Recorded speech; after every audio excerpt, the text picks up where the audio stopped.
Hey, this is Chace Dee, son of legendary referee Bobby Dee, and you're listening to Give Me Back My Pro Wrestling. Promotional consideration paid for by the following. This is Kroll, and you're listening to Give Me Back My Pro Wrestling with Jimmy Street and Jared the Plastic Sheik. Be sure to like, subscribe, and view all of our USWO and Saw Wrestling content at Nashville Wrestling Network, exclusively on YouTube.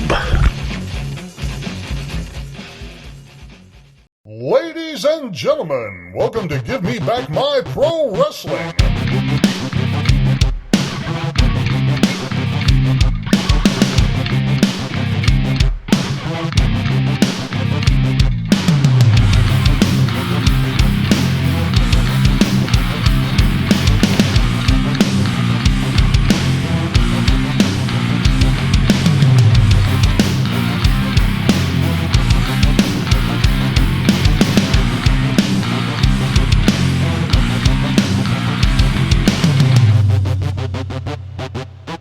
For those who don't know, now you know, baby. This is Hot Rod Biggs, Jared, Jimmy Street. We're going to take them to the limit one more time, baby, right here on Give Me Back My Pro Wrestling.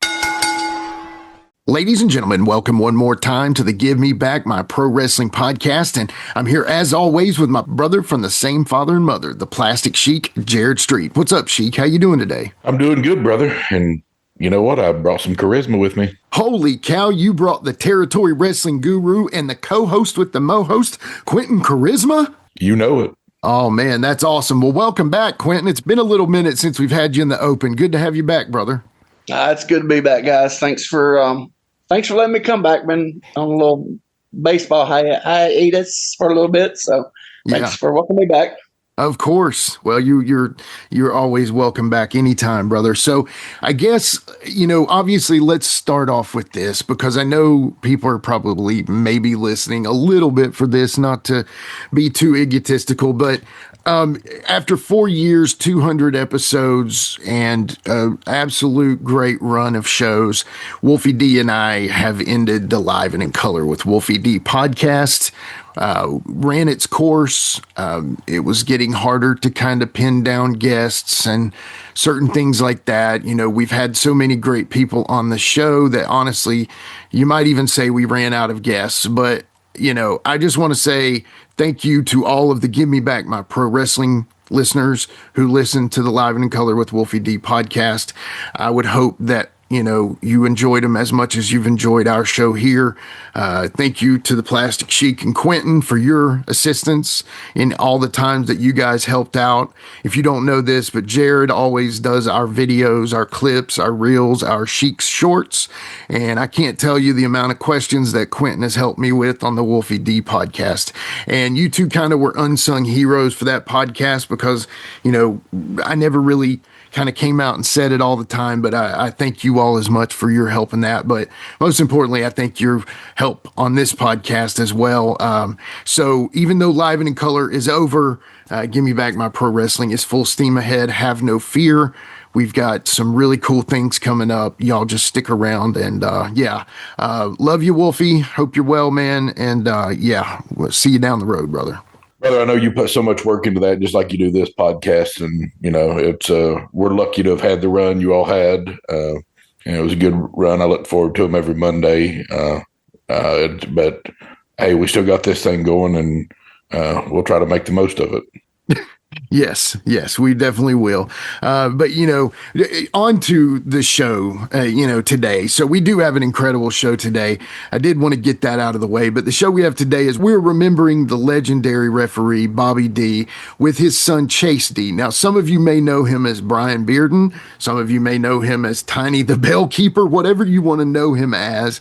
That's who's on the show today. Brian's got a cool story. Not only did he have a run in TNA, but his dad had an incredible run. And I know, Quinton, you've came up with some great questions for it. I'm really excited to see some of these answers. So thank you all so much for that. But stick around for Brian in just a bit. Obviously, our last episode, we had a great time with Boris Zukov. Boris, thank you once again. I hope y'all all enjoyed that so much. Thank you again, Boris.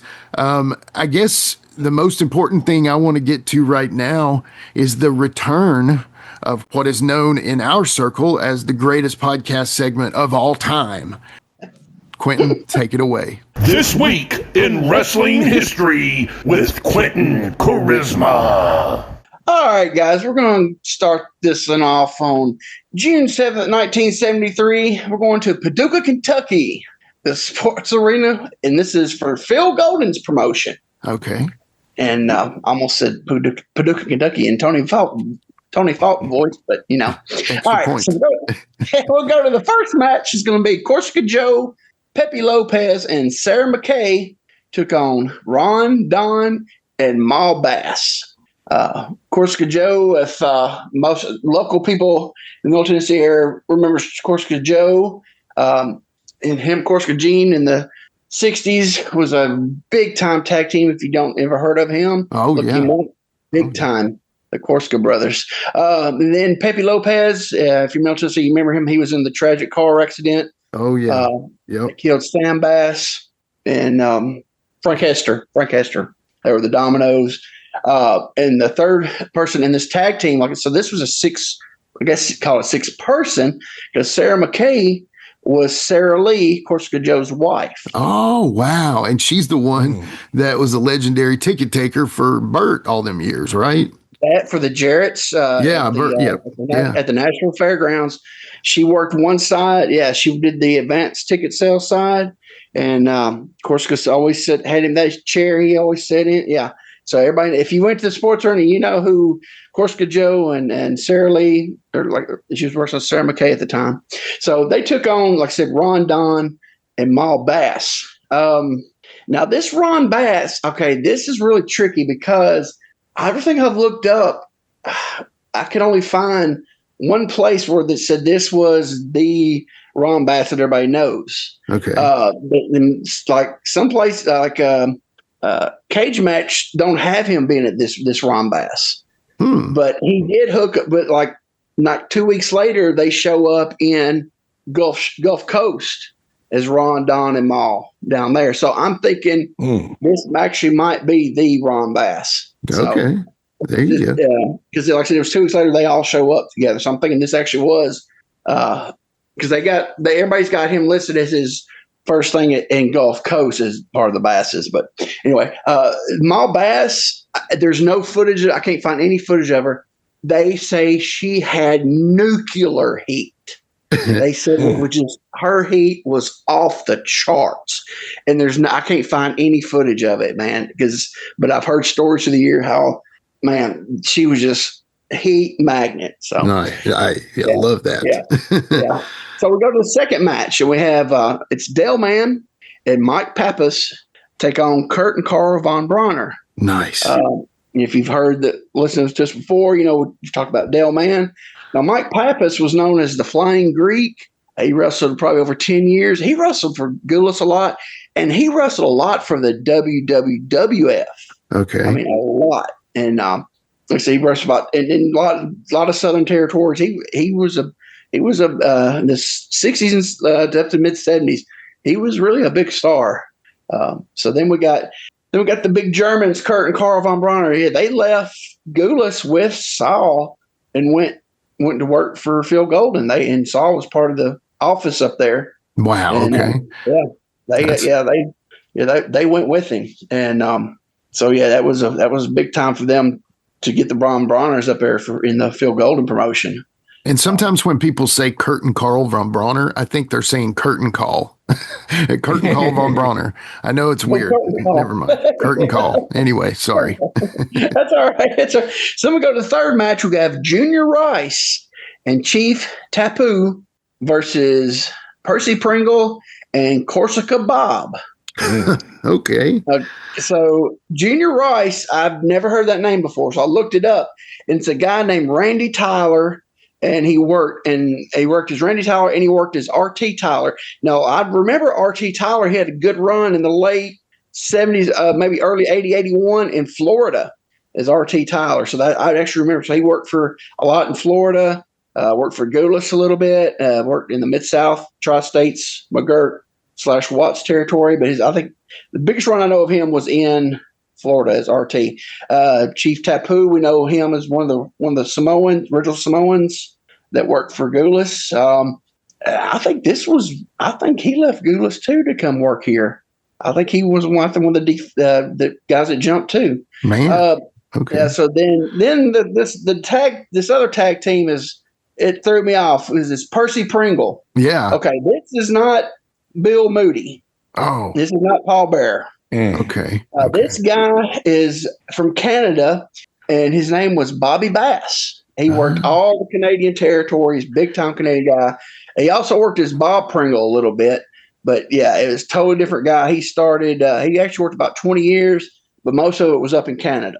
Oh, okay. And I don't know why he used Percy Pringle, but like I said, he was before the Percy Pringle everybody knows. Wow. And so then the Corsica Bob, I've never heard of him. Me either. I heard of, the other two Corsicas, but so I looked this guy up, and it said his name was Bob Garcia, and he worked just here and there. I don't think I can really run. He had a short run in Portland as Don Running Bear. Huh. So, yeah. So I don't know. Don Running Bear. Okay. Yeah, I don't know much about him. So we'll go to the fourth match, and this was the big one. It's a tar and feather match. We got the Giant Frazier versus Saul Weingroff. Oh. And everybody knows Giant Frazier was Uncle Elmer. Yeah. Okay. So that was, I'm pretty sure either the Von Breiners come and help Saul to beat, or Giant Frazier just squashed Saul. It's like that's a big difference there. So big time difference. Seriously, poor Saul. Yeah. Yeah. So, okay, now we're going to move over to June 13th, 1980. We're going to Gander, Newfoundland, Canada. I hope I said that right. So this is for the Superstars of Wrestling. This is George Cannon's promotion, and this was at the Gander Gardens. So George Cannon, he was a big man. He managed, he wrestled, he ran promotions off and on up in Canada, around Detroit and Windsor, all through there, off and on through the years. Worked for the Sheik a lot. He managed the Kangaroos, the Costello and Kent version. He managed them a lot. So this was his promotion, and I'm trying to think. I don't know if this is his last run. Like I said, he would start and close down, close down a lot. But this one is when he was up in Newfoundland. So the first match is George Cannon against Haystacks Calhoun. And this match really stood out. This is why I actually did this one, because Cannon, I didn't know he was even wrestling still, because he was probably 50 this time. Okay. And, over 400 pounds. And Haystacks, he's got to be 50. Yeah. And he's, probably getting 500 pounds at the time. And I looked it up. This was both these guys was the last year they ever competed in the ring. Like 2 months later, they were done, and both of them were done in the ring. Wow. So that match couldn't have went long. Couldn't have went long at all. No, it couldn't have. I'm sorry to say, but yeah. Yeah. So then the second match, we got Louis Martinez against the Wolfman. Louis Martinez was a Sheik's, one of the Sheik guys forever up in that area. He actually came down. I talked about him when I did the Thez UWA card here in Nashville. He was one of the main guys for Thez. The Wolfman, he was on, I think, that WWF Washington, D.C. card we did, because he was the Canadian Wolfman. Okay. Yeah. I remember that. Yeah. He wrestled as Canadian Wolfman and the Hungarian Wolfman. So, but we've talked to him before. Then the third match, it's only 3 matches. The main event was Don Kent against Hartford Love. Love. Okay. And like I said, Don Kent, he was part of the Kangaroos with Costello. He was that second version. He worked for 30 years, worked for Gulas a lot, worked for the Sheik a lot. I mean, he worked everywhere. The Hartford Love was part of the Love Brothers. They were big time in Eddie Ihorn's IWA in the 75, 76 time period. The Love Brothers was basically his top tag team. With the other brother was Reginald Love. He worked around 20 years. I think after I think after the IWA shut down, I think the Love Brothers split up and they both went into singles. Wow. But Harper Love was in the mid 70s. The Love Brothers were known to be big time. So gotcha. I wonder if they have any ties to Christopher Love, but anyway, I don't know. Probably not. Probably not. Who knows? All right. So the third one we're going to, I try not to go to the same decade, but this kind of ties into our guest today. We're going to June 10th, 1983. We're going to Huntsville, Alabama, to the Madison County Coliseum. Nice. And this show, from what I gather, it's they said it was most likely Thurman Dolan show. Okay. With Nick and George not having a little influence on it too. Okay. They said most likely it was Thurman Dolan's show. So we got the first match. We got the Black Inferno versus David Baker. I have no idea who the Black Inferno was. David Baker, he was a local guy down there. He worked a lot on the Gulas TV, the one out of Nashville, Lebanon. Okay. He was he had a tag team. His tag team partner was Larry Santana, which is better known as Larry Santos. Oh, okay. Yeah, they were Gulas's, like, for a couple of years there on the TV. They were their top tag team, Santana and Baker. Gotcha. Okay. Yeah. And then the second match was the Iranian Terror, which I have no idea who that is, against Tom Ernesto Jr. Oh, nice. Yeah. So, and I actually still got the newspaper ad, and they spelled his name Ernesto. Oh, of course they did. Yeah, so that's Tom Jr. He's the legendary son of one of the original assassins, Tom Sr. So and brother to one of my favorite guys, Tim Ernesto. Love Timmy. Wish we could get him on the podcast. Please make that happen somehow. Ain't that the truth, man? Anytime, door's always open. Amen to that one. All right, so then we go to the third match. It's a hair match. It's Ron Garfield against Joey Rossi. But the only thing about this hair match is Garfield's hair is at stake. So I guess Rossi's hair is not up. It's just Garfield's. Okay. Okay, Ron Garfield he worked for Gulas. He tagged up with Don Fargo and Gulas, and Don Fargo changed his name to Don Garfield. They were Ron and Don Garfield when they for Gulas. He didn't work much after that. I was kind of shocked. I saw him because after Gulas, I think he went because Don Fargo opened a promotion outside of Murfreesboro in '81, and he worked for Don then for like 3 or 4 months, and I never saw him again on anything. So yeah. And then everybody, Joey Rossi, if you're in local Nashville area, you know Joey Rossi. He was Lynn Rossi's son. Yeah. And if you don't know who Lynn Rossi is, look him up. He was a mainstay for Gulas from the 50s all the way up till, and he worked in the office when Gulas shut down. He was still in the office, but he was a Nashville mainstay forever, and that was his son Joey who got in the business. And Joey had a couple of runs. He actually worked. I know he worked at Madison Square Garden show, did some Japan work in the 70s. So he actually had a decent run in the 70s. Then we go to the fourth match, and this is your main event. It's a 6-man cage match with special referee, and it didn't say who the special referee was. Okay. Yeah. So here's the first team. We got the Hollywood Blonde, Juicy Johnny, and Ron Garfield, with hair or without, we don't know, against Jack Lawler, Arvil Hutto, and Wee Whitley. Oh, okay. Okay. The Hollywood Blonde. So this time period, I'm thinking that might be Bill Smithson. I'm thinking maybe. Okay. Smithson was working for Gulas in the Nashville area, and he was doing some. I think he worked a couple of Dr. Curtis shows as the Hollywood Hippie. So I'm thinking that might be Bill Smithson.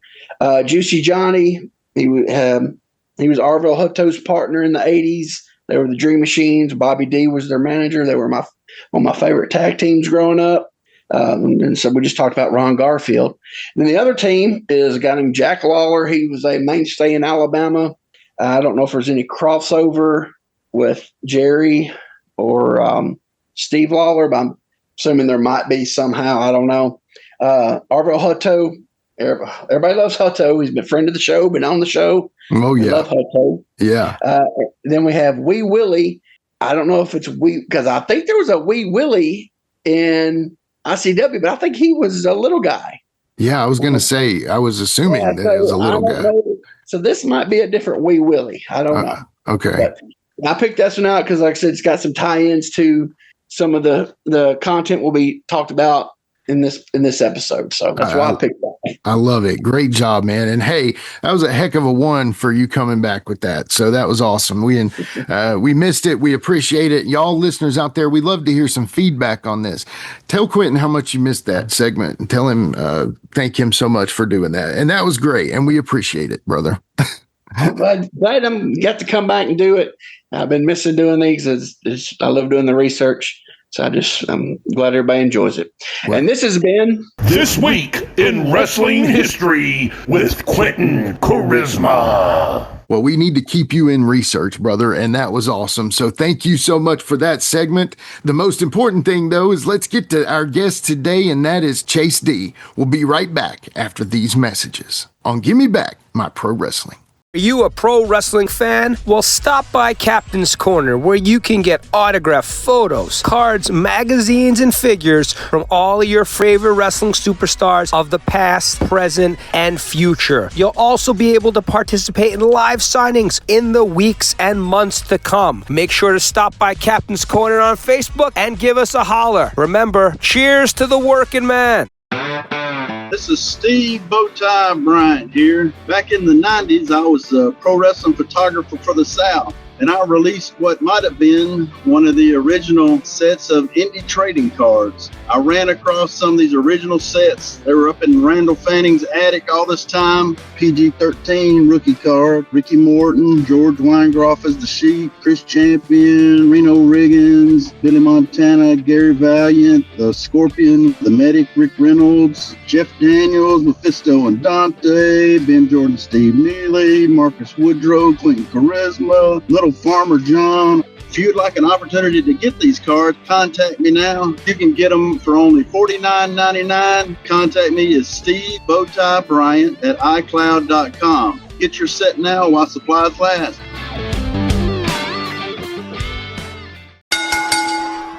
All right, we are back with more from the Give Me Back My Pro Wrestling podcast. And Sheik, man, we've got an incredible guest today. You know, it's really cool as you get to go along in this journey that we call wrestling podcasting. You meet all kinds of great people. You meet, people like Tommy Heggie and Ben Jordan and Steve Neely and the Mortons and Rick Reynolds and Kroll. And you get to meet Boris Zukov. And you get to meet all these great people, but you also get to meet the people that help things stay together. And you get to meet the people that help a show move along. And also you get to meet second generation people whose fathers have been in the business. Well, today, the cool thing is, man, he's all in one. And we don't have to get a bunch of guests today. We're just needing one. And that guest today is the one and only son of the legendary referee, Bobby Dee, Chace Dee. What's up, Chace? How you doing, buddy? Hey, guys. How are you, man? Good to have you. Yeah. Thanks for having me on, guys. Yeah, man. And if we call you Brian or Chace or whatever, just roll with it. You've got a couple names. I don't think I'll call you big fat oily guy, but maybe. You never know. You never know, man. Well, thank you so much for coming on, man. We've learned so much about history. And as we've gone along this journey, we've learned about some incredible people that unfortunately, we're unable to talk to them anymore. Obviously, we just had Jason on, Gary Hart's son, and one of the guys that we would love to be able to talk to, but unfortunately time did not permit, but that is the legendary referee, Bobby Dee. We've heard so many great stories from all the great guests we've had on about him. But today we have, I would say, something equally great, man, and that is his son, Chace. So, Chace, let's start off with this, man. We always kick it to the Plastic Sheik for his favorite question. Take it away. All right, Chace. So, if you look in the wrestling history and current wrestling, whatever you need to look through, but if you have like a Mount Rushmore, so like 4 or 5 guys that influenced you, that you like to watch, that you just were your favorites? What are those names? Well, man, obviously, first and foremost, I got to put my dad up there first, because if it wasn't for him, I wouldn't even be in this business. So props to him. And then, Bobby Eaton, one of the most humblest guys that, I've ever known. Heck of a worker, just salt of the earth. I think I'd throw Tojo Yamamoto in there. Definitely Lynn Rossi. And Jitsi Joe, man. Jitsi. I got to work with Jitsi, a lot. That's awesome. That's great. Yeah. Do you have an idea who like your dad's list would be? Wow. I definitely would say Tojo, Lynn, Bobby, and maybe, of course, Nick, because Nick gave him his start. Yeah. That would be, I could really recollect. I would think that would what he would say. Hey, that's all we could ask for, brother. I appreciate it. That's a good answer, though. Yeah, that makes sense. And honestly, that could be so many different people's lists too. It's so common with so many of the others, you know what I mean? So it's cool. And I know you may have to go back into the memory banks a lot in this show. So, we're just glad you're here with us, brother. And we're glad we can get this going, especially to give a tribute to your pops. But to start things off after the Plastic Sheik does, I always go back to you, man. So, Brian, tell us a little bit about like your younger days, man. Where were you born and when did you kind of get into wrestling? So I was born in Huntsville, Alabama, August of 1974.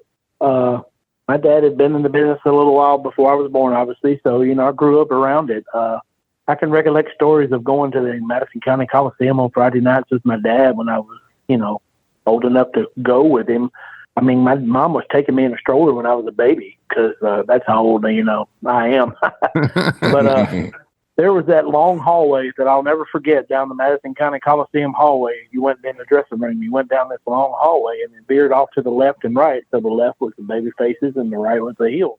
So you could hear anybody talking coming down that hallway. And I remember distinctly for years, Michael Hayes and Terry Gordy, when they were working with Nick, we would be coming down that hallway and they would always Michael would always take my candy from me because he knew I had candy. Oh. And he would make me say dirty words and get me in trouble.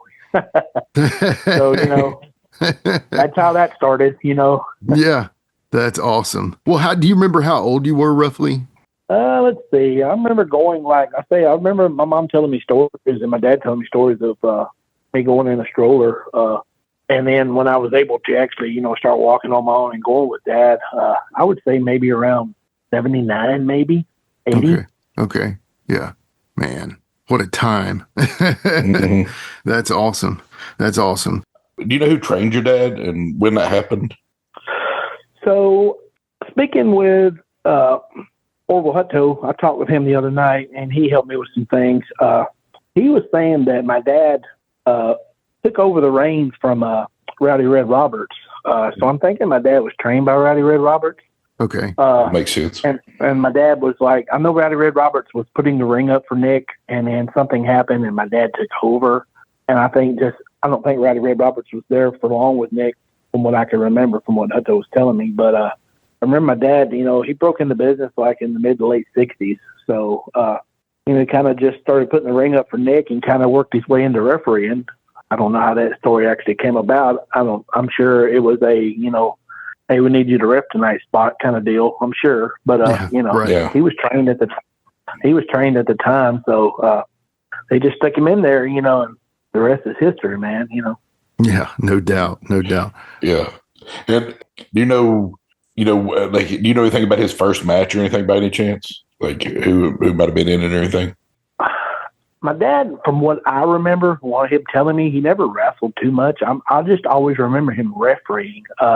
Yeah. I remember him telling me stories about the original Sheik, how I remember the Sheik coming to the Coliseum and how much havoc and chaos that guy would, cause when he would come to town. He would bring that snake. He would bring that big snake with him, and I was terrified of that thing.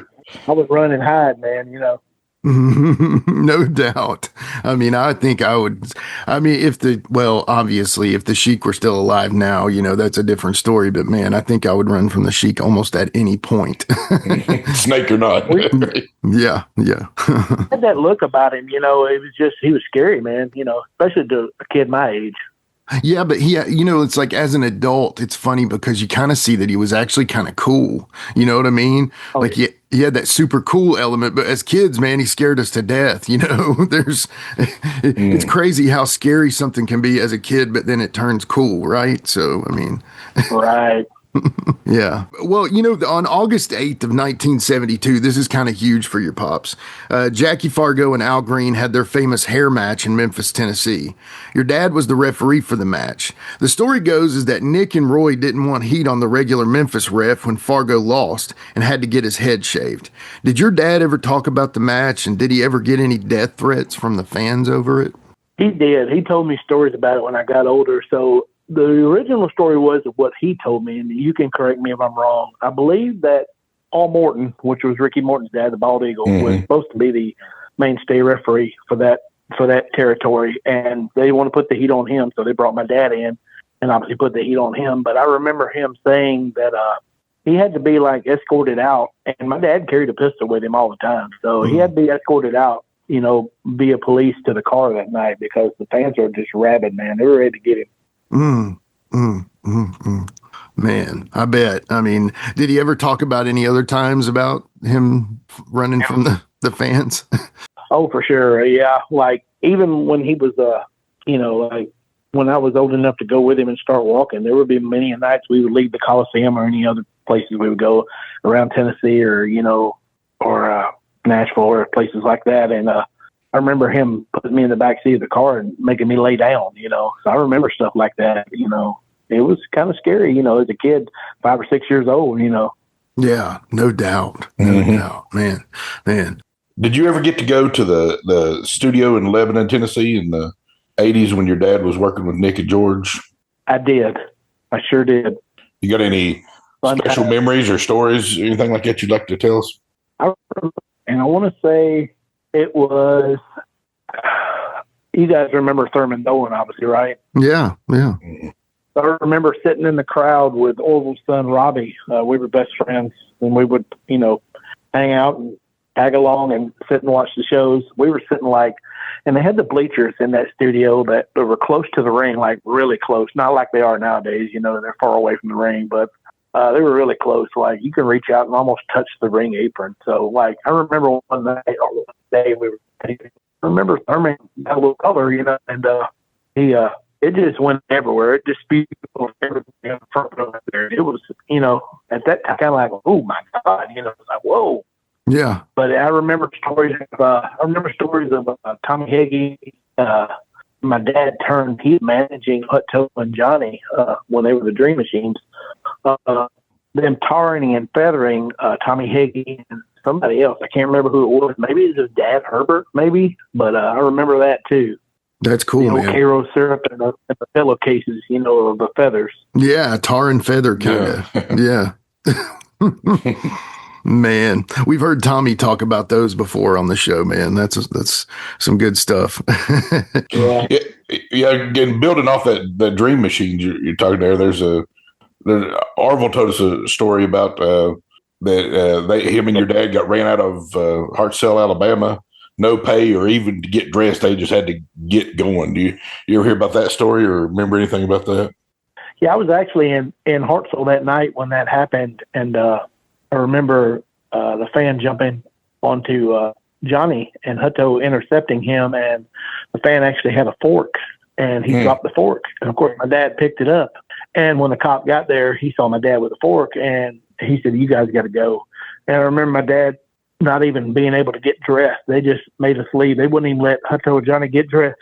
And they escorted us to the county line and wouldn't even let us stop or anything. And that's where Thurman met my dad and gave him his pay. So pretty interesting. No doubt.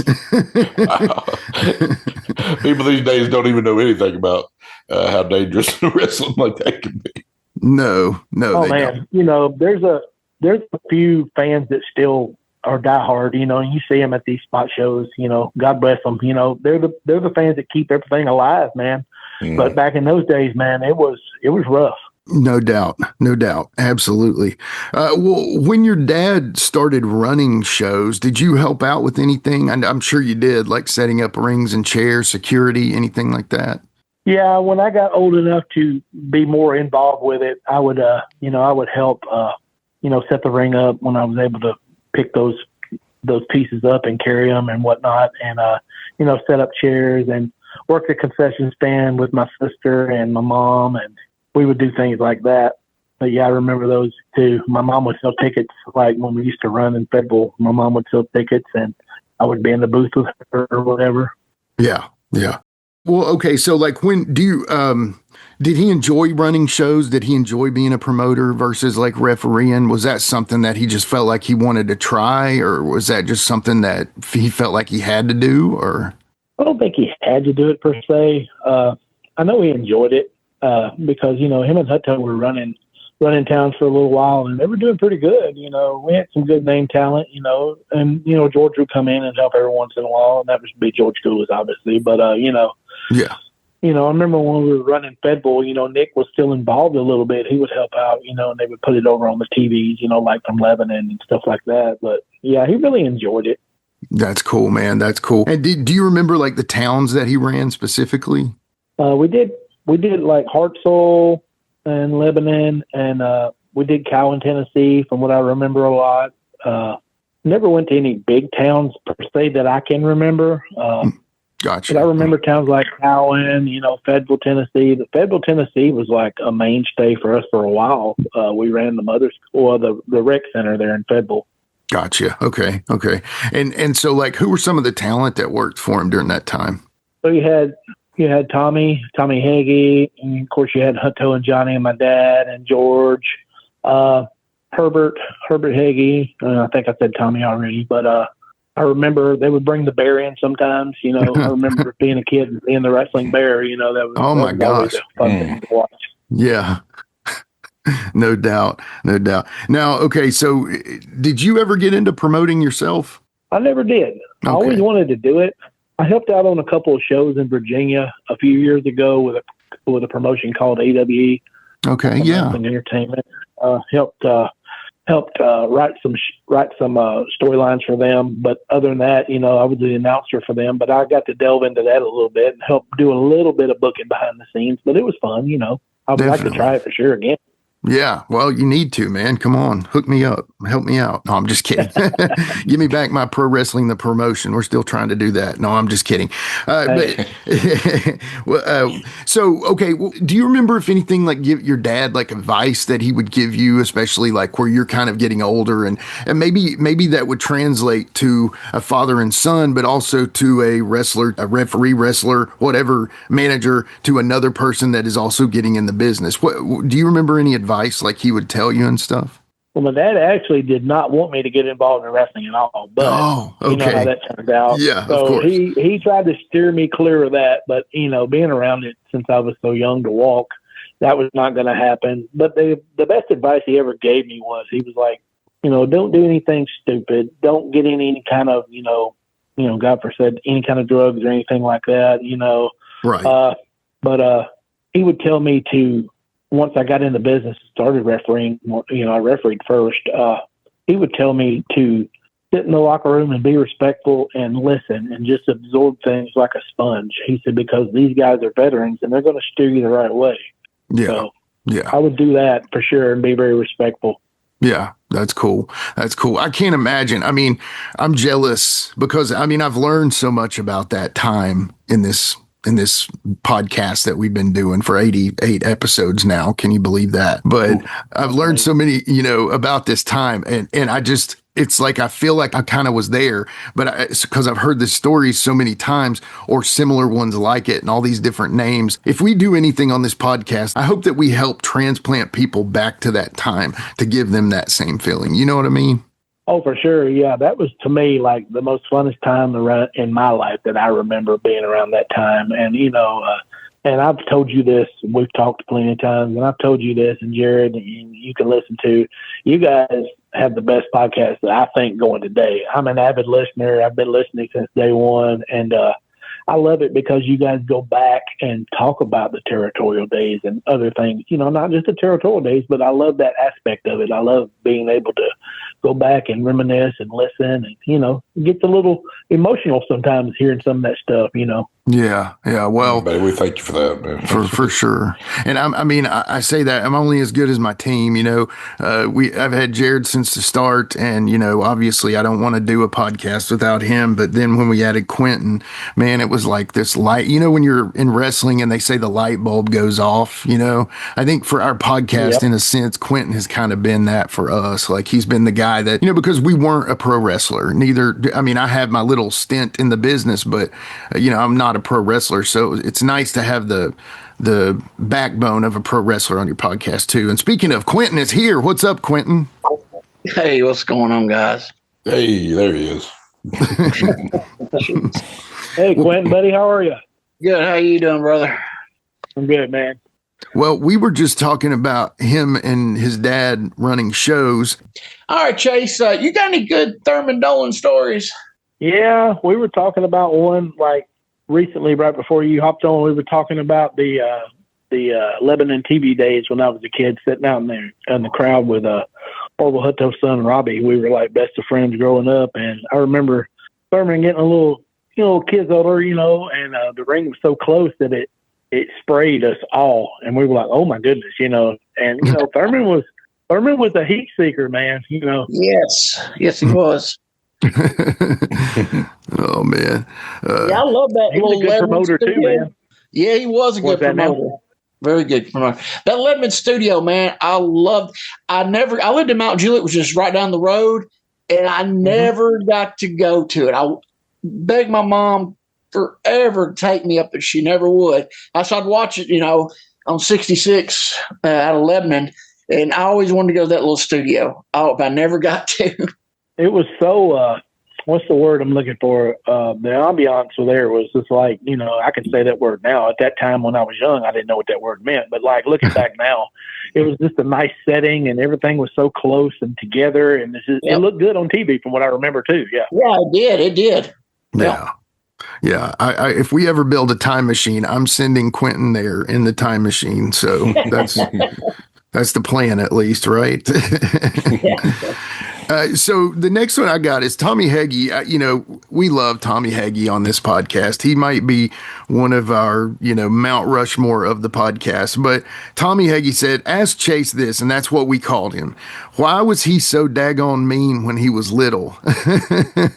George and Nick spoiled him. He was a pistol. He would cuss like a sailor. He was something else.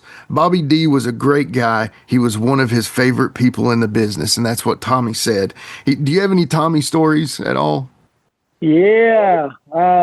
Let's see here. I remember one year my dad was running we had the fair in Huntsville. It was the Northeast Alabama State Fair, and my dad was running wrestling there, doing the fair shows. You know how those go. They were bought shows.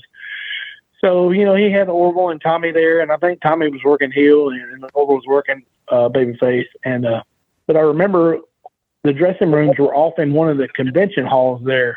And when Tommy got to the building that day, my dad had on some sweatpants.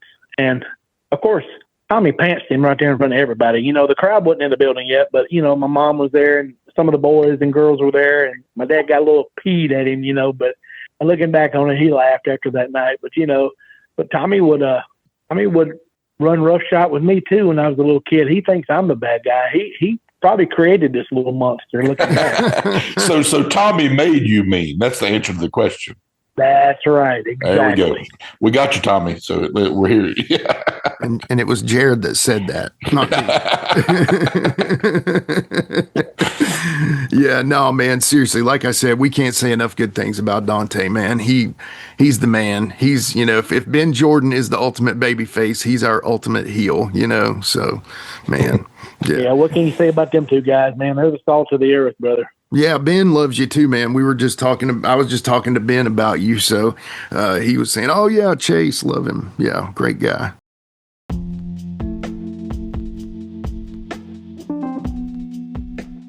And now a word from our sponsor.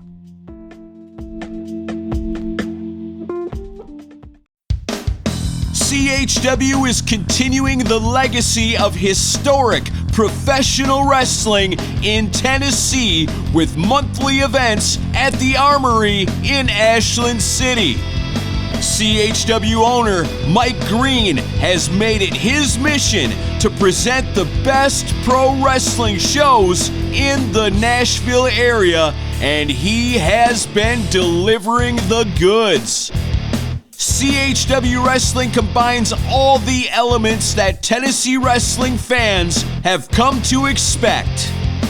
Action, suspense, athleticism, reality, stories, surprises, and excitement, all delivered by the finest professional wrestlers this state has to offer.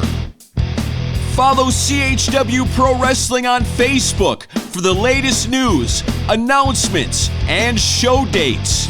And subscribe to Championship Productions on YouTube to see past events like the Ashland City Rumble and the Valentine's Massacre. Fun for the whole family with delicious and affordable concessions on site. Witness the action and excitement of CHW in Ashland City at the Armory. Family Wars, Love and Hate, Championship Gold. A CHW event is everything you're looking for in a night of live entertainment. Is there any more stories you'd like to tell about your dad? And how would you like your dad to be remembered for his time in the business? Let's see. My dad, any more stories about him? Empty the clip, brother.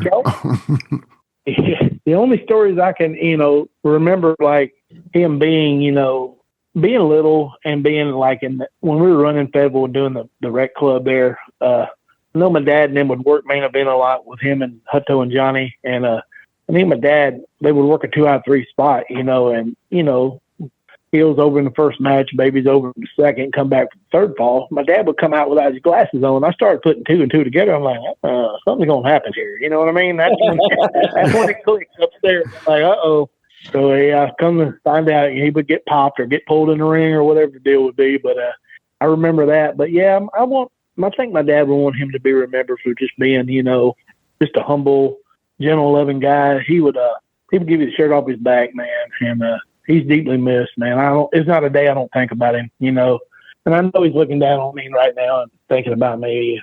But, I've got his mannerisms down, man. Like my mom told me when she saw me last, because I live in Florida now and I get to go see her every once in a while, but in Alabama, she still lives in Huntsville. But she's like, oh my God, you look more and more like your dad every day. And I said, yeah, I even hold my hands like he does. And, my dad had a bad tick. Like he would take his bottom lip and put it over his top lip, and I knew he was nervous. He would do that a lot when he was managing. I noticed that when I was a kid. I'm like, oh, yeah. But, yeah, he was a respiratory therapist for 31 years, and he worked that job. He worked 16-hour days and then would go do wrestling on the weekends. He was just a warrior, man, and I look up to him a lot. Yeah. Oh, man. Yeah. Good stuff. Definitely. So with your pops, man, obviously, so many people have so many great stories of him, and I don't really want to talk about this if you don't feel like talking about it, but talk about, I guess, his ending days. Talk about his last days. What do you remember about him? Before he left. Oh yeah, for sure. Yeah, no good, man. I would think you would want me to talk about him. For sure. He went in for a checkup, and basically they missed a spot on his lungs, and it was the size of a ballpoint tip pen. And they diagnosed him with cancer, lung cancer, and he was diagnosed, and 30 days later he passed. So, I hated that he passed, but I'm kind of fortunate he didn't have to go through any of that chemo or any of that stuff, because I know that stuff wears you out too. So, yeah, I'm fortunate, that he's not hurting. And so, but the last night he was alive, and I don't like hospitals. I'll tell you, I'm the first person that does not like a hospital. If I'm going to a hospital, I'm definitely sick or I need to go. So, right.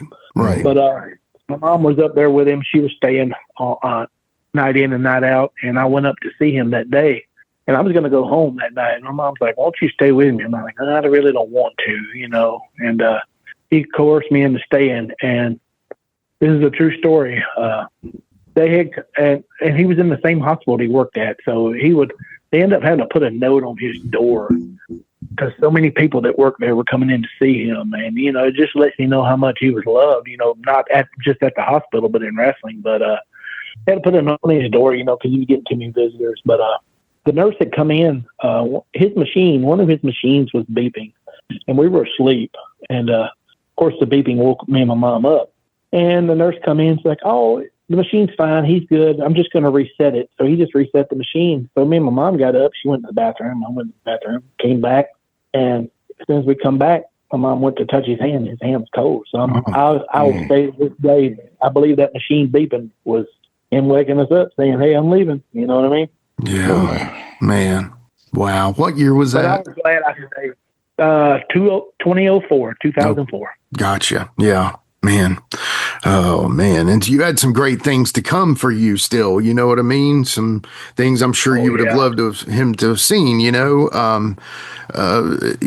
don't want to get too depressing here because obviously this is a happy show to remember people, but, it must have been something to, and we'll get into this in a minute, but it must have been something. And I guess to kind of go on into this show, did you continue on in the business essentially in his honor and his memory? Is that kind of what drove you? Or did you think about, hey, man, I don't really want to do this now. He's gone. I don't care. No, I think it drove me even harder, and, like I say, I was fortunate enough to work with TNA, and I don't know if you want to delve into that yet. Oh, yeah. He was alive for 2 years of that. He was alive for 2 years of that to get to see me, ring the bell and do the things I love to do, and I was fortunate enough to get that spot thanks to Burt Furnace. God rest his soul, Yeah. Well, jump in, Jared. That's what I was going to say. Go elaborate a little bit more about that. Like you say, Burt helped you get that job. Like, just tell us more about maybe your first days and stuff there. Yeah. So the first show was in Huntsville, June 19th of 2002. And I had went up with Johnny Bradshaw, who I said earlier, team with Hutto. And Johnny was a good friend of Jeff. And Jeff remembered me once I told him who my dad was, and he remembered me.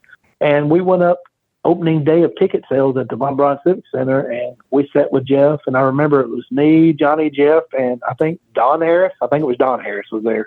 And, we were meeting people and stuff like that. Well, I wasn't meeting people. I was just sitting there enamored, because I'm sitting next to Jeff Jarrett. You know what I mean? But I remember Johnny, trying to get booked, and he put me over. He's like, "Well, Chace is a ring announcer, referee." And he's like, "I tell you what." He's like, "Why don't you bring your stuff, bring your suit, bring your shirt, your referee stuff, and hang out that day of the show and hang out backstage, and we'll see what we can do. And if nothing else, you just get to hang out and watch the show." So I was real, man. But day of the show, got to the building, hung around, was getting to meet all these people like Dory Funk and Ricky Steamboat. And, man, it was just crazy looking back on it. Yeah. All these legends. Harley Race, this is a true story. I can go back and tell you this. When I was 6 years old, Harley Race, I want to say I was 6, but maybe Harley Race was the NWA champion. He came in for Nick one time. And I think we were in Chattanooga at the Memorial Auditorium. My dad told me a story. He said, "You went up to him, shot him a bird, and told him, 'Hey, USOB, I'm coming for you one day.'" And Harley just patted me on the head, laughed, and gave me $20 and said, "Go buy you some, kid." Jeez. Here's a. Oh my gosh, that's awesome. That's the best Harley story I've ever heard. I don't know that you actually wanted to fight Harley, though. I don't. Maybe he did. Yeah, I saw him years later, and I told him that story, and he remembered that. Wow. Oh, wow. That's funny. That's Holy awesome. Cow. Yeah. Yeah, I was hanging out backstage and, getting to meet all these guys and girls and, seeing people that I'd worked with for Burt, like James Storm and Chris Harris and, Cassie Riley and all these guys. We're just shooting the breeze and carrying on. And about an hour before bell time, I remember Burt was there and Bill Bearden was with him. And I was sitting outside one of the dressing rooms, and I heard my name mentioned. He said, "I bet Bobby Dee's son to do it." And obviously my ears poked up, and I poked my head in. I said, "What am I going to be doing?" He was like, "You want to ring the bell?" I said, "Absolutely."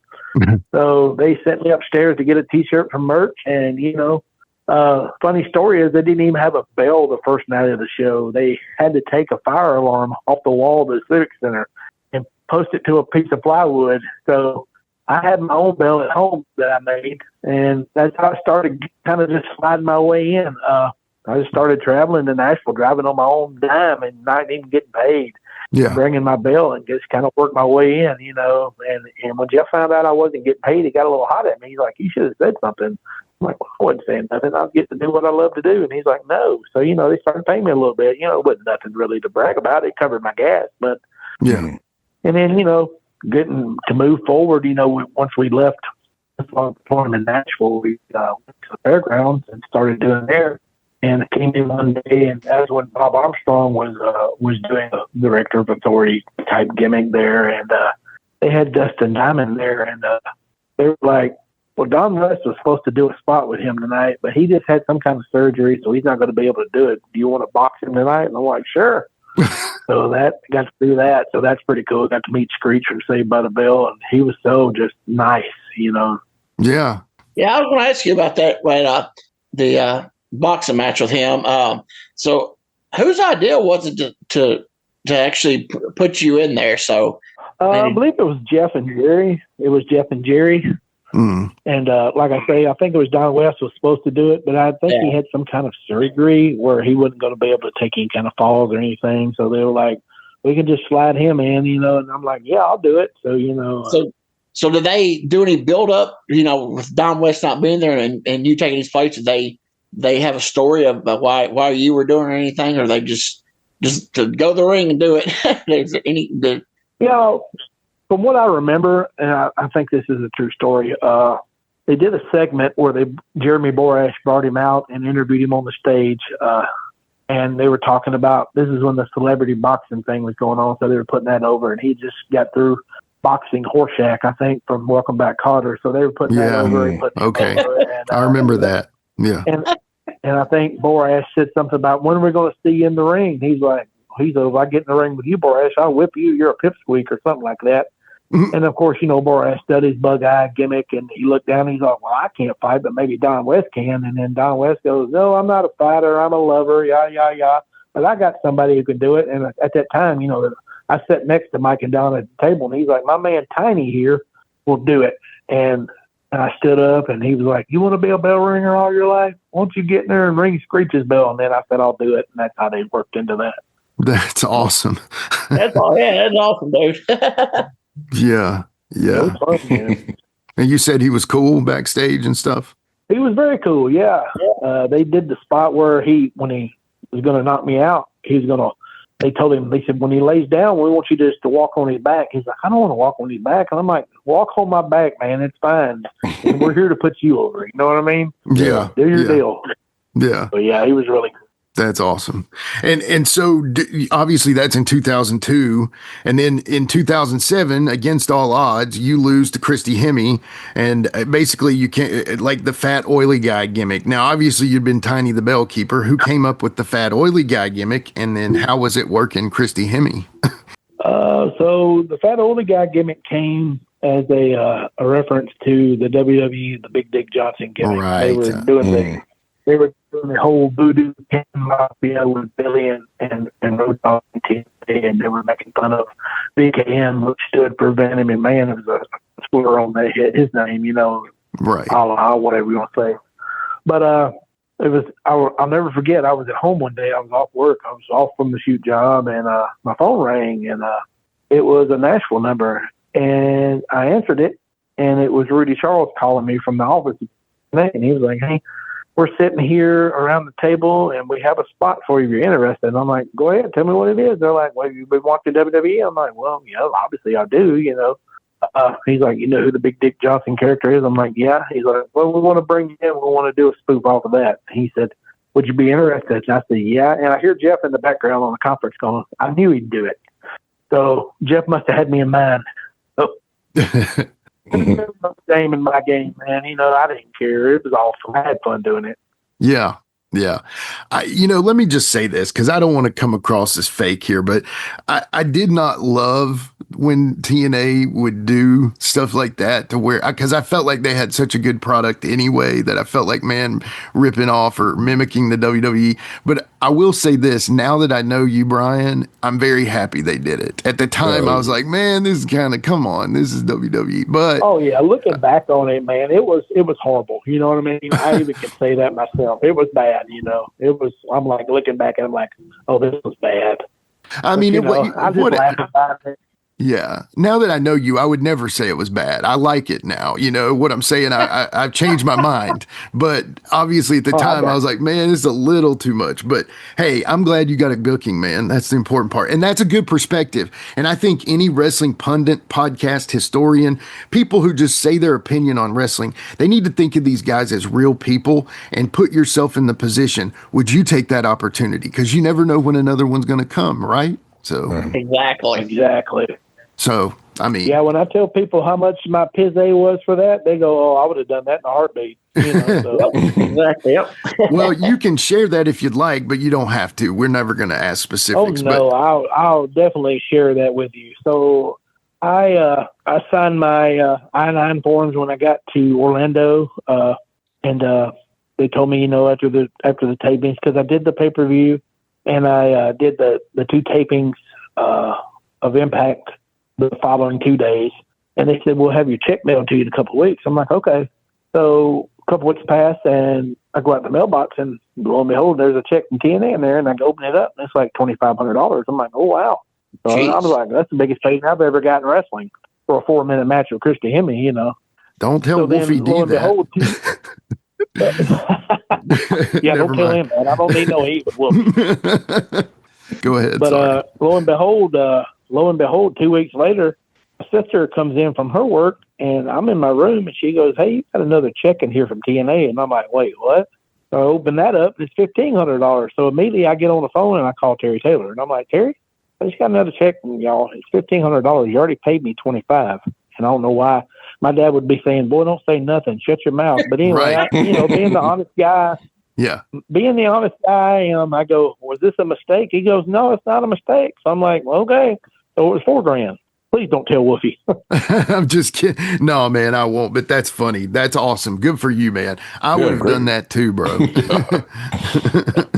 All right. In 2007 Summiversary, you're back being tiny again, and you lose to Tracy Brooks. How was the match, and were you glad the fat old guy gimmick was gone and you're back to tiny? I was glad being back to tiny. Obviously I would have done it again. They'd asked me, but I think tiny was more. I don't want to say over because I don't think I was over. I mean, I'm just that humble of a guy, But sure. I enjoyed being back doing what I like doing, ringing the bell. Don't get me wrong. I enjoyed the big fat old guy, and it was a comedic spoof. But I enjoyed being down at ringside, getting to watch all the action, and being that close to everything, and it was fun. Yeah, that's cool. That's cool. Tell us some. There are a lot of stars in TNA at the time that were already stars before them, but then some young guys that have been stars and are just, honestly, still in the business. Like you got CM Punk was there around that time, and R-Truth. Jeff Jarrett been a star before, but he, founder of the company, and he's still going at it too. You got any stories about any of those guys? I mean, or any other stars there?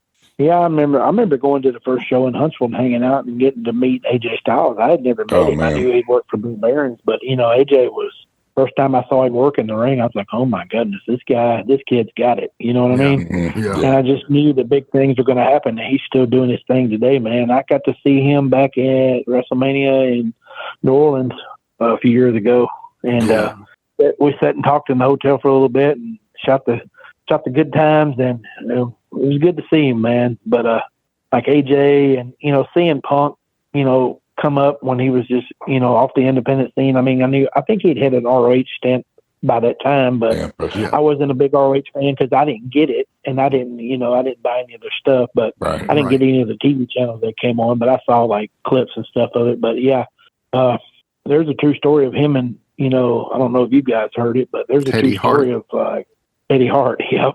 At the White Trash Cafe. I was going to ask if you were there at the White Trash Cafe when that happened. I was there at the White Trash Cafe. Yep, right down the street from the building. Yep. Well, don't make us twist your arm. A slap heard around the White Trash Cafe. Yeah, popped him pretty good. Yeah. Wow. Yeah. I don't know what led up to it. I still don't know, but I just knew he popped him pretty good, and it caught everybody's attention in there. I was like, whoa. Yeah. Yeah, Kid Cash had kind of told the story, and Kid kind of made fun of both of them because it was like when it finally broke out into a fight, he was like, "You two girls break it up. Y'all are rolling around like little girls." I remember him saying that now. Yeah. I mean, contrasting personalities, I will say that. Teddy Hart is very much not straight edge, and CM Punk has kind of got that prickly, at times, straight edge philosophy. So it's, they're very different in their approach to life, I think. Yeah. Teddy, there's definitely a difference of personalities there for sure, because I've worked with Teddy too. I worked with him in some MLW shows where I went up and rang the bell for them, and Teddy's a nice guy, but he's way more different than Punk is. They have different philosophies for sure. Exactly. Yeah. And I mean, and I don't want to compare Jamie because we love Jamie Dundee. He's great. But some people would maybe say Teddy is the northern Jamie Dundee in a way, second generation kind of thing. And I don't want to necessarily put all that on Jamie, though, because I don't know if that's fair. But that's valid. I can see that, though, for sure. Yeah. They're very, I tell you what, you get either one of them on a podcast and that podcast is going to be good. It's going to be good. So we do our best to get Jamie on at least every 6 months just to keep things fresh. So, yeah. All right. So, when did you end up leaving TNA? So I sporadically worked with TNA from 2002 to about 2016, 2017 off and on, but I was with the company solid for 5 years. So, good 5 years, getting to travel. But, from 5 to 17, I would come down to Orlando and do things, with them every once in a while. Obviously, the big fat older guy and, returning to ring the bell or whatever the case may be. But, Dixie wrote me a letter of recommendation for a job. I forgot where I was going to work at, but she wrote me a letter of recommendation that really put me over. Told me how hardworking I was and how humble and would do anything. And that really meant a lot to me. So that's awesome. Very cool. Very cool. So, as we're kind of going into the wrap up of the show here, I guess talk a little bit about, after wrestling, talk a bit about your career, what you've done after wrestling and what you're up to these days, if you don't mind. Yeah, no worries. So currently I work at a major theme park here in Orlando. I don't know if I could say the name. I can. I mean, I work at Universal. So. Yeah, that's awesome, man. I work at Universal Orlando Resort. I work at a couple of attractions there. I work at the Revenge of the Mummy roller coaster, and I work at Men in Black Alien Attack ride. So nice. I rode both those last year. I'm pretty sure. That's awesome. Hey, now you got a hookup if you need tickets. I mean, go, man. We'll talk about that off the air very soon. But yeah, no, man, that's cool, dude. And I know like they've opened up that new Epic Park and I mean, it's, dude, it's, I told my son about it and he just heard Nintendo and that's all he needs to know, so. Oh man, we got to go for team member previews. Of course, now it's officially open, but we got to go for team member previews. It was just open for us and we got to go explore and it's just, I walked in the Nintendo world, man, and I'm a Nintendo kid too, man, and just seeing it is aesthetically just amazing. It's like you're right smack dab in the middle of a video game. Yeah, and that's what I love about Universal is because you feel like you're walking around on a movie set. And I think that, Disney has that, of course, too, but I just like that about Universal. It feels like, to me, you're walking around on a movie set, and it's cool, so... for sure. Yeah, like I've worked for the Mouse and I've worked for Universal, so I can honestly say everybody asks me which one would you rather work at. I love Disney. I'm a Disney fanatic. I'm a theme park fanatic, but working there kind of killed the magic for me a little bit. So I like Universal. It's a little more adult oriented, where Disney's a little more magical. Got it. Yeah, that makes sense. Well, obviously, you're still in the heartbeat of pro wrestling down there in Florida, man. I know there's a ton of the guys, especially in the unofficial, retirement village of pro wrestling in Tampa there. But do you still have any itch or ties to pro wrestling at all? I think I'll always have the itch because it's just in my blood. And, I'll tell my wife, me and my wife, we've been together since 2007. We just got married last year. God bless her. She puts up with me. But yeah, thank you. But she puts up with me. We met through wrestling as a matter of fact, which is so weird. He was working for Scott Steiner, and I had never met Scott's wife. And Scott came into one of the shows one day with her in the car, and I thought, geez, later on that night, she asked me for a picture because she recognized who I was. And I'm like, okay, this lady's flirting with me, and I'm not going to mess with her because that's Scott's wife and he'll kill me. So come to find out, she was just working, selling his merch and doing his website and stuff. So the rest is history. We met a few months later, and we've been together ever since. Wow. So you went from being scared to talk to this lady because you thought Scott Steiner would kill you to the fact that it's actually you're now married to her. So that's a pretty cool story. I don't care who, I mean, that's a good story of how you get together. Yeah. That's awesome.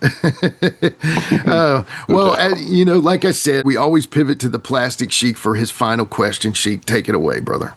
All right, Chase. So if you had to look back and say, hey, this is my favorite match that I was ever a part of, what would you say that would be? Let's see. There's a lot to say I could have done. Let's see. A part of a match that I've been in. Let's see. I've refereed some good matches. I can say I refereed one night because I worked for. Do you remember Willie Paul Davis? Oh yeah. Oh yeah. Yep. Worked for him. I did. Does for sure. Yeah. Went to Grand Slam. Was refereeing one night, and Gypsy was. I was refereeing a match with Gypsy and Tommy. Oh. And Tommy brought the saw out, and I was like, this is going to get bad. But the finish of the match, it ended up the big kibosh, obviously, and everything went haywire. And I was going to get bumped, so Gypsy chopped me, and man, he hit me so hard. I remember I sat down on the bottom turnbuckle, and a tear just rolled down my cheek. I was crying. It hurt, man. It hurt. Ooh, those chops did hurt, didn't they? They really did. Yeah, but you know what? When I got to the back, he said, "You took that like a champ, you son of a gun." You know how he used to say it. Yeah, that's the thing. People, you've always people afraid to get beat up by Joe. You just going to let Joe get his chops in, get the big bill in. He's fine, and he'll respect you when you get back. He'll tell you, But people just didn't. Young guys they didn't understand. Just let Joe chop you. That's all he want. Just take him, and then he'll respect you for it. Oh yeah, exactly. Yep. That's. But yep. That's.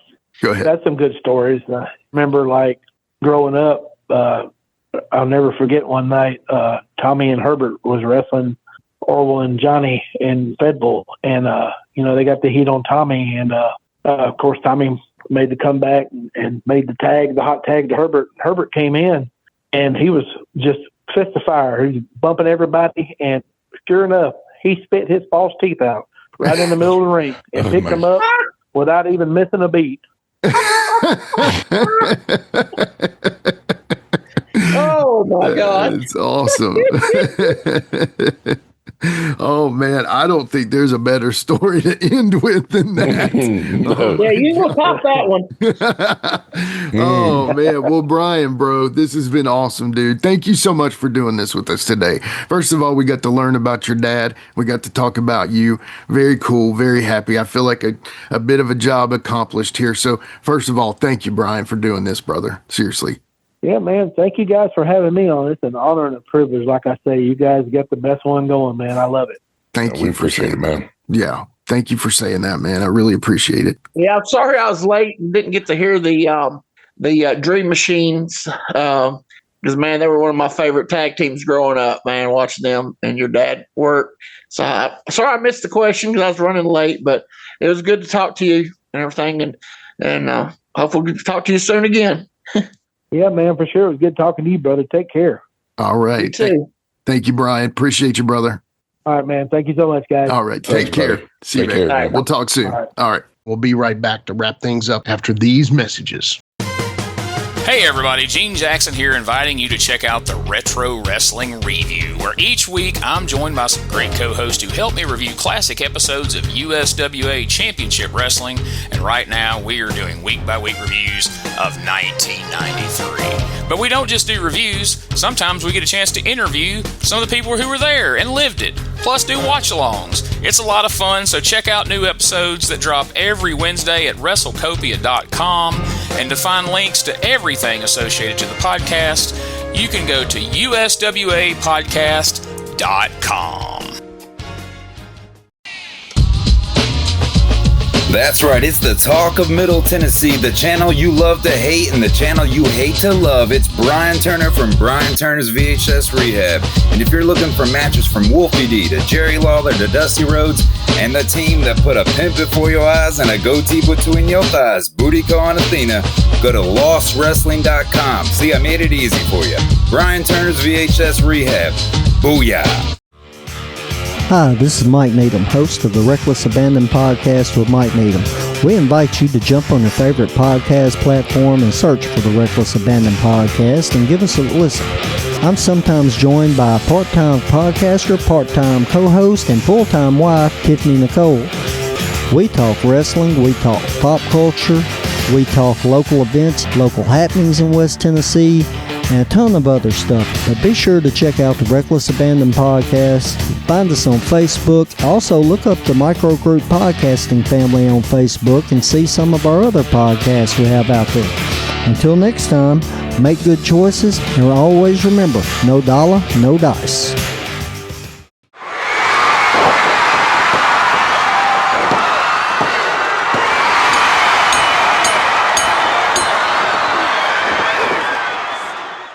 Oh, Sheik and Quinton, wow, one more time, excellent episode. Dude, Brian Bearden, Chace Dee, whatever you want to call him, that was really cool. I got to learn about Bobby, his dad, rest in peace. Chace is just cool, man. What a fun episode that was.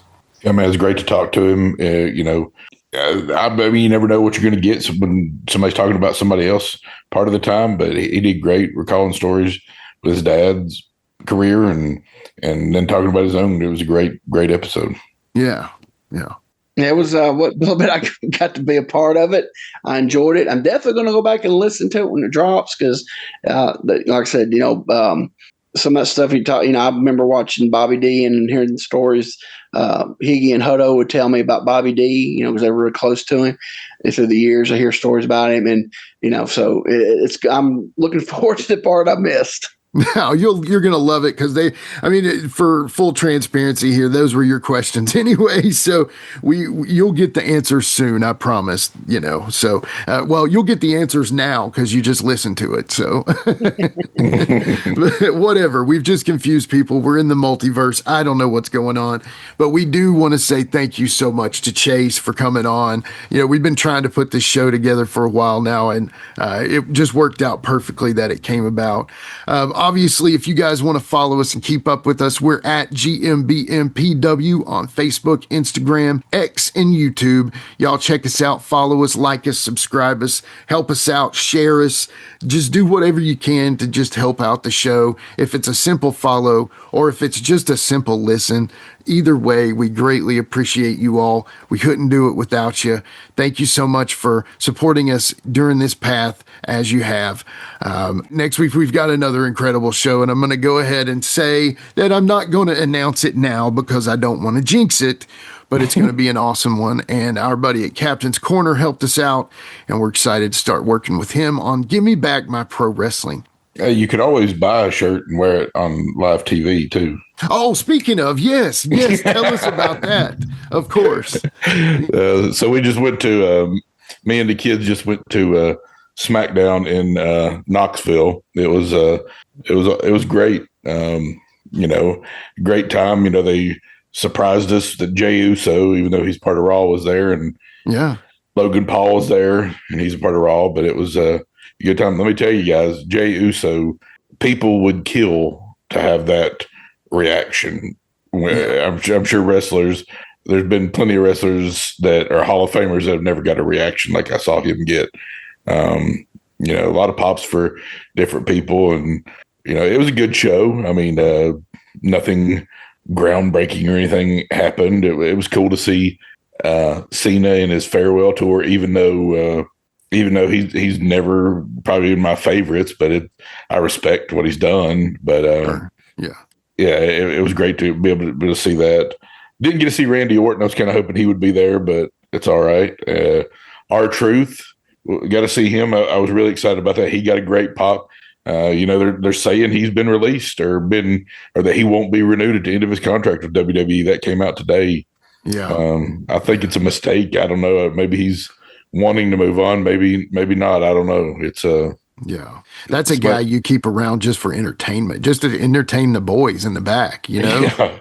I always liked watching him try to make other people break. Yeah. I don't know if he was always purposely doing that, but he when you see like people like biting their lip when he's around, like, yeah, yeah, exactly. But it was a great time for us. The kids loved it. I loved it. It was fun times. Well, what I loved was when I was watching SmackDown, basically you were on the TV the whole time. Yeah. And I was like, if they scoot over just a little, I'll see him a little more. Yeah. And I was like, I wonder if I'll be able to see him, because you sent me a picture from where you were and you're like, okay, here's the hard cam. And I was like, okay, maybe I'll get to see him a little. There's two hard cams too. There's a zoom in one and there's a wide shot, and you can see me in the wide shot one. Yeah. More. But anyway, I posted a lot in the group. A ton. A lot. So I kind of went a little crazy with it, but I figured why not? But anyway, so it's all over our group page at GMBMPW there on Facebook. So go check it out. I posted all those pictures, and there may be a funny one I use for t-shirt sales coming soon, which is what led you to talk about this story. There you go. But yeah, so the kids had fun. That's the important part.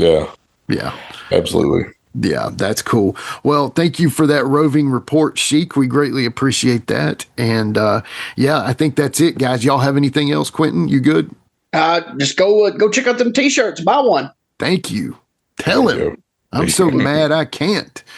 Yeah. Well, thank you guys for doing this with me today. Thank you once again, Chace Dee, for the Plastic Sheik, Jared Street, the Territory Wrestling Guru, Quinton Quarisma, and myself. We are Give Me Back My Pro Wrestling. We'll see y'all next time. Don't forget.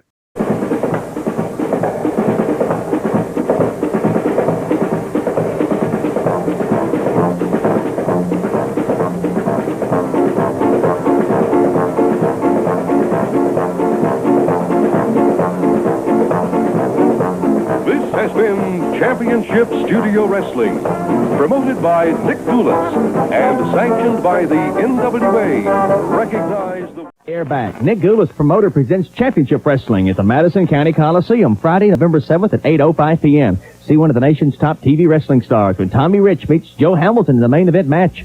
See the real animal, 700-pound wrestling bear, Gentleman Ben versus Terry Adonis. And two of the nation's top midget wrestling stars meet when Little Bruiser goes against Tiny Rowe, plus two other big events. That's Championship Wrestling, Friday, November 7th at 8:05 p.m. Advanced ringside tickets are $5 and on sale at the Madison County Coliseum now. With a tear in my eye, this is the greatest moment in my life.